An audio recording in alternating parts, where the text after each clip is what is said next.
The world is standing at a crossroads. On one side is the United States, the country that shaped the modern global economy, built the dollar into the world's reserve currency, and dominated finance, technology, and military power for nearly a century.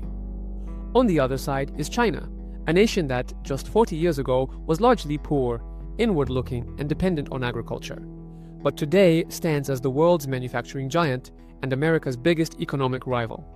This is not a war fought with bombs or tanks. It's a war of factories, currencies, trade routes, technology, and influence. And the outcome will shape how every single person on this planet lives. This is the story of China versus USA. Economic Power Explained. We will win, and we will make America great. Development. We should work together. 从严管党。 To understand the rivalry, we first need to understand how the United States reached the top. After World War II, much of Europe and Asia lay in ruins. Factories were destroyed, infrastructure was shattered, entire economies had collapsed. America, by contrast, emerged stronger than ever.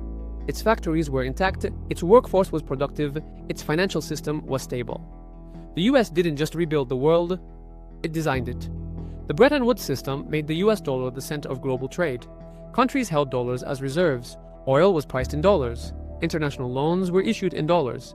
In simple terms, if you wanted to trade with the world, you needed America.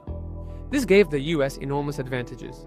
It could borrow cheaply, print money without immediate collapse, run trade deficits without punishment. For decades, America's economy grew on innovation, consumption, and global leadership. But this system had one hidden weakness. It assumed no serious challenger would ever emerge. In 1978, China was poor. Most people lived in villages. Private businesses were rare. Foreign investment was almost non-existent. Then everything changed. China opened its economy to the world. It invited foreign companies to build factories. It offered cheap labor, massive scale, and government support. And the world responded. Western companies moved production to China to cut costs. Supply chains were rebuilt around Chinese factories. Exports exploded. In just 4 decades, China lifted more than 800 million people out of poverty, the largest poverty reduction in human history. By the 2000s, China had become the world's factory, the largest exporter on Earth. A critical link in nearly every global supply chain. This wasn't accidental, it was planned. At the heart of this rivalry are 2 completely different economic systems. The American model market-driven private companies lead, innovation, limited government control, strong financial markets. The US economy thrives on creativity, risk-taking, and entrepreneurship. The Chinese model, state-guided capitalism, heavy government involvement, long-term planning, strategic control of key industries. China doesn't just let markets decide, it directs them.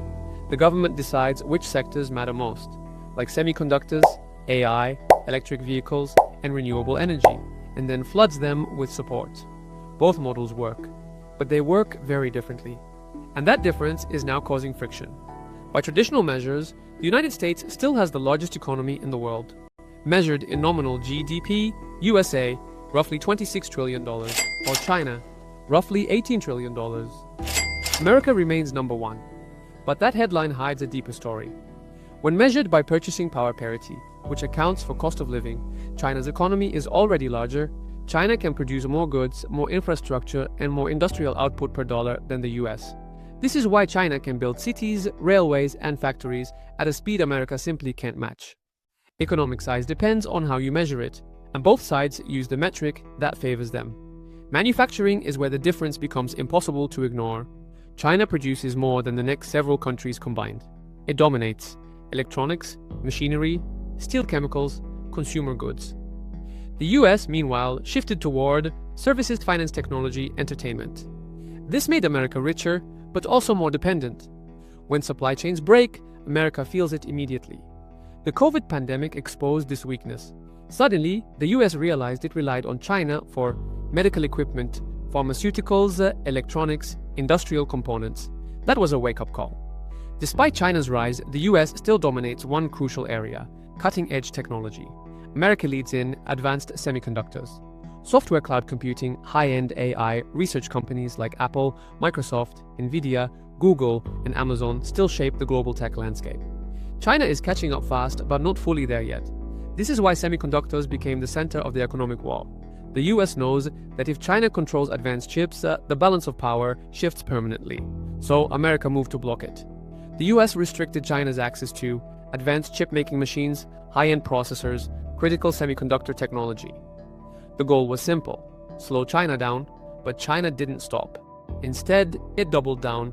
It poured billions into domestic chip production, talent development, and alternative supply chains. This is no longer about profits, it's about national survival. Under Trump, the US imposed massive tariffs on Chinese goods. The message was clear: China's rise would no longer be tolerated without consequences. The trade war disrupted global markets, raised prices, and forced companies to rethink supply chains. But it didn't stop China. Instead, it pushed China to trade more with Asia, Africa, and Latin America, reduce reliance on US markets, build alternative financial systems. The world began to split. One of America's greatest strengths is the US dollar. It is the world's reserve currency used in most global trade, central to global finance. This gives America enormous power, including sanctions. China knows this, so it's slowly pushing the UN into global trade, especially in energy deals and regional agreements. China doesn't need to replace the dollar overnight.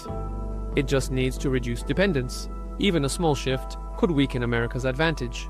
Both countries have a problem: debt. America's national debt has exploded.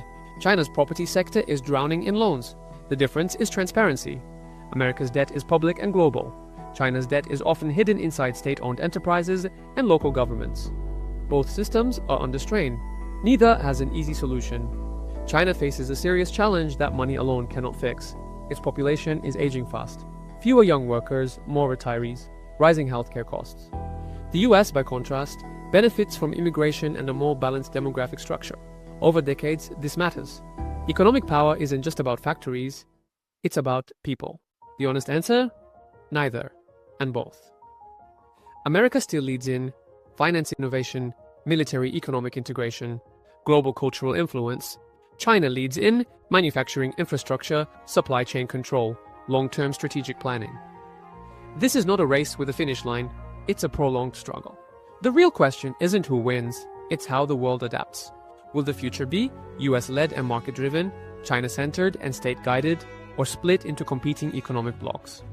One thing is certain: the age of uncontested American economic dominance is over, and the age of Chinese economic submission never arrived. What comes next will define the 21st century. And whether you live in New York, Beijing, Delhi, or anywhere else, you are already part of this story.